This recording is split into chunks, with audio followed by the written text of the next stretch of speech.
My name is Jimmy Hewitt. I'm 19 years old, and I've been dancing since I could walk, really. And I've been dancing at New Ballet Ensemble for about 6 months, I guess. I don't know, 4 or 5 years. I'm 11 years old, and I've been dancing for 6 years. I've been here for 4 weeks-ish. I think it's 5 years. 4 years. I've been dancing for about 5 years. Dancing for as long as I can remember. And 11, 4 years. 4 years. I'm Katie Smythe, and I'm the founder of New Ballet Ensemble in School. The mission of New Ballet Ensemble is to provide a professional standard of training regardless of the ability to pay. It's that simple.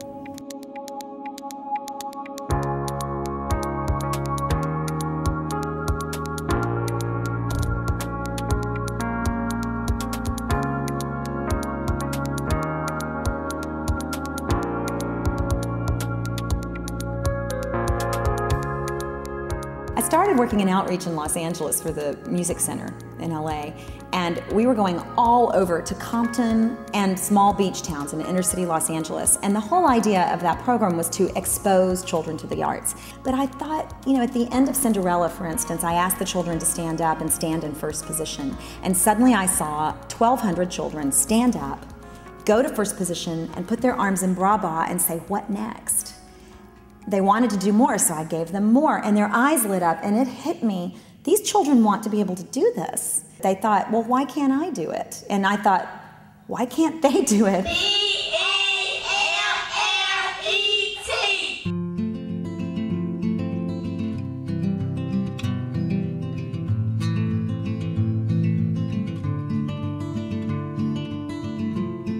Would you show them a pirouette? Remember when the wolf did this? That's a turn. It's called a pirouette. Can you say pirouette?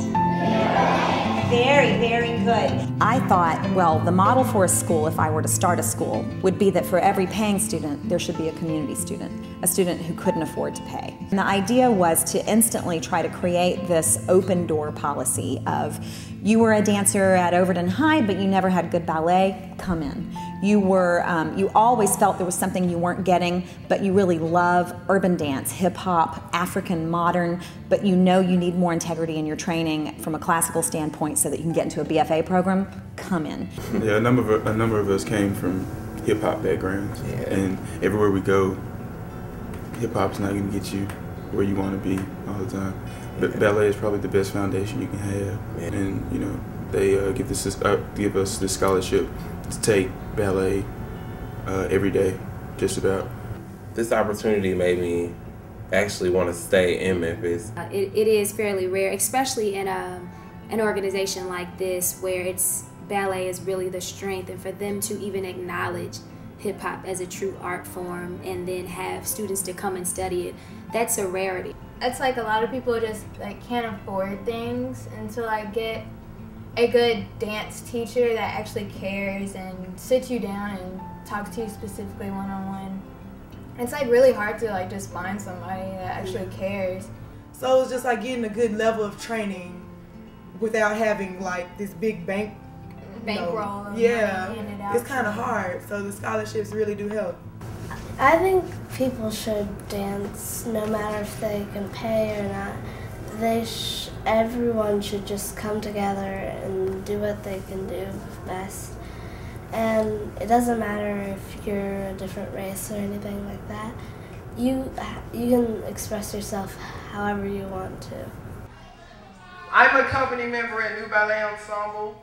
I definitely believe that this program needs to exist just because the residencies, the nature of the residencies that they do in the schools that they go to, and take it to children that would never ever put on ballet slippers, but then have the opportunity to relate in that relativity by being able to say, we have hip hop as well.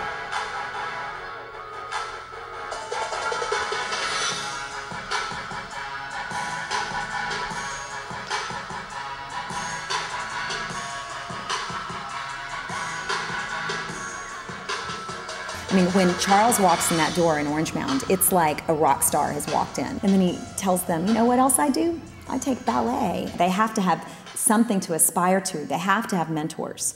So we present our company, who are also our teaching artists, as mentors. They come in, they perform a ballet like Peter and the Wolf, or sort of an anthropological exploration into the roots of hip-hop, you know, from African dance to what is now our urban folk dance, hip-hop. And then the performers teach the children right there on stage in that moment to be the duck, the bird, the wolf, or the hunters. I believe that just needs to happen, because as a kid coming up, all we knew was battling and dancing on the block. We didn't know that it was a possibility to go take ballet and modern and, you know, jazz and tap and all these different things. We didn't know that stuff existed.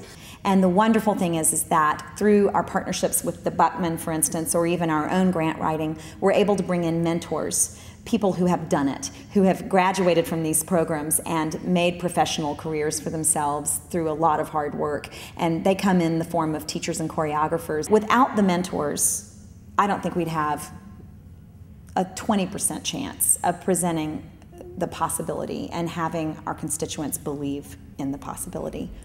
Coming into this facility, it's breathtaking. It's state of the art. Any dancer would love to work here. And I can appreciate the work it's taken to build this and to get this going.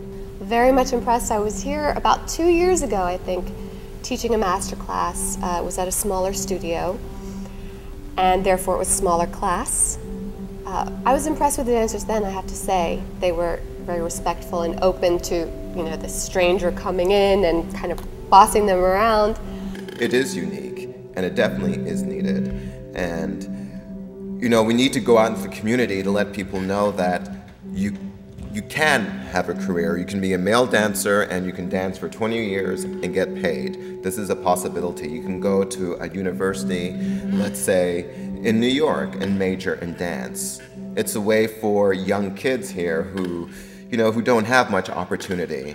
If Katie's offering you a scholarship to come here and teach you how to dance, well, that scholarship, if you become that good student, can get you into other cities, other universities. You know, you can major in dance and your world will open up. With training like this, it's like the best yeah. ballet training you can get, seriously.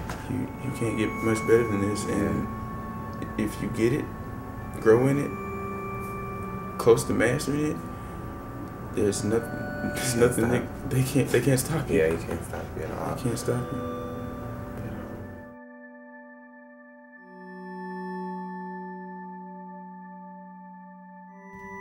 You get the best here, whether you can afford it or not. You can't teach excellence without providing excellence. You know, the variety they're giving, plus just the joy of dance that they put into it. Because it's like, dance is what you make out of it. And it's like the teachers, like, especially Miss Katie, I love Miss Katie. She makes it so much fun. She's just so much fun. And it's just like great when you go to her class and you leave and you're like, I think the building and the school in general has really become, like, no joke, is like our second home. Like, I wake up in the morning and I go to school and I come usually straight here from school. As cliche and cheesy as it sounds, everyone really does like become your family. Much of our dance, much of that culture is experience. You know, it's about what you've gone through in life, and you have to take sometimes that anger and take that frustration and take that joy, and it's expressed through movement. And then you're building relationships that way. Constantly building relationships, and then just letting them know, hey, this is a safe place. I don't know what's going on out there. You're free here. You're free and it's safe.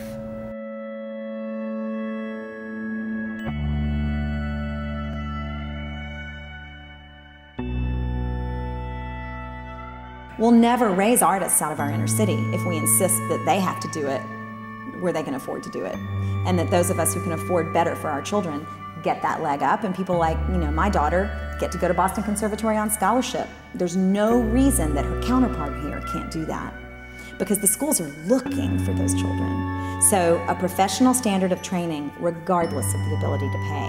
The dancers who come here have been blessed to find it, to find this studio so they can develop themselves, and I know their lives will be much richer for it. For little girls and boys that never knew this stuff existed, you know what I'm saying? I think it has to happen, you know, it has to happen, and if it doesn't happen, it's shame on us.